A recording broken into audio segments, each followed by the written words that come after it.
মুসলিম উম্মাহ চরম দুর্দিন পার করছে বর্তমানে। সারা পৃথিবীব্যাপী কোটি কোটি মুসলমান, 200 কোটি মুসলমান, কিন্তু কোথাও দাঁড়ানোর জায়গায় মুসলমানদের নাই। সভ্যতা সংস্কৃতি দিয়ে আজকে আমাদের নৈতিকতাকে ধ্বংস করে দেওয়ার জন্য সর্বশেষ পেরেক মারা হচ্ছে।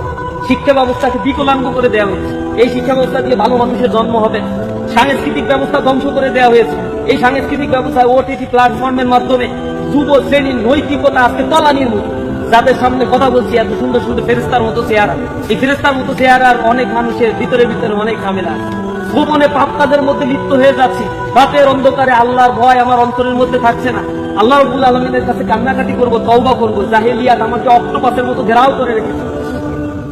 খুব স্বাভাবিকভাবে প্রেম প্রীতি একটা হারাম কর্ম, একটা জেনার কাজ, এগুলোকে খুব স্বাভাবিক করে দেওয়া হচ্ছে এই সাংস্কৃতিক আগ্রাসনের মধ্যে। ইসলামে জেনার কত বড় শাস্তি রয়েছে।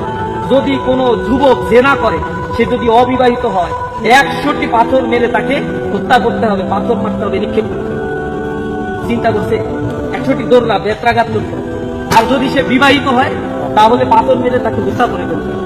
জেনার শাস্তি এই পর্যায়ে। আমাদের সমাজে জেনা এখন নিত্য নৈমিত্তিক ব্যাপার হয়ে গেছে। প্রেম যদি না করে তাহলে আরো স্মার্ট। আমাদের স্কুল কলেজ মাদ্রাসা এইগুলোতে এখন ভরপুর হয়ে গেছে। এই সংস্কৃতি আমাদের সামনে।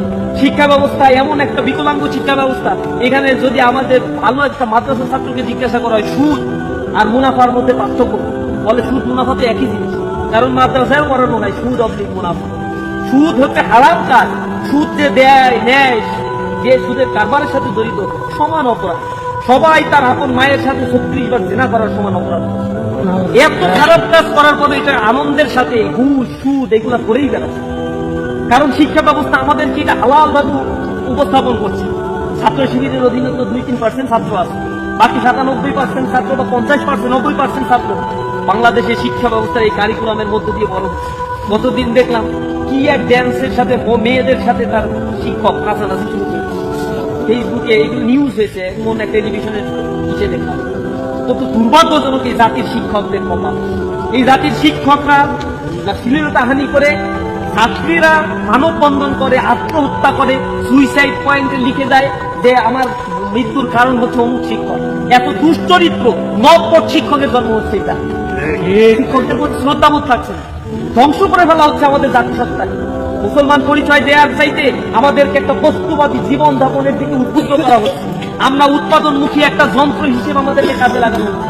মমত্ববোধ ভেঙে দেওয়া হচ্ছে, ব্রেক ডাউন করে দেওয়া হচ্ছে, নিউক্লিয়ার ফ্যামিলি তৈরি করা হচ্ছে, বৃদ্ধাশ্রম তৈরি করা হচ্ছে, নারী ক্ষমতায়নের নামে নারীদেরকে রাস্তায় নামানো হচ্ছে।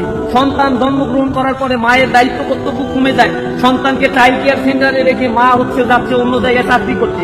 পরকীয়ার সম্পর্কের কারণে ঘর সংসার তছনছ হয়ে যায়। মাদকাসক্তির পরালগ্রাসে নিমজ্জিত হয়ে পিতামাতা আজ বিবেকহীন হয়ে পড়ছে।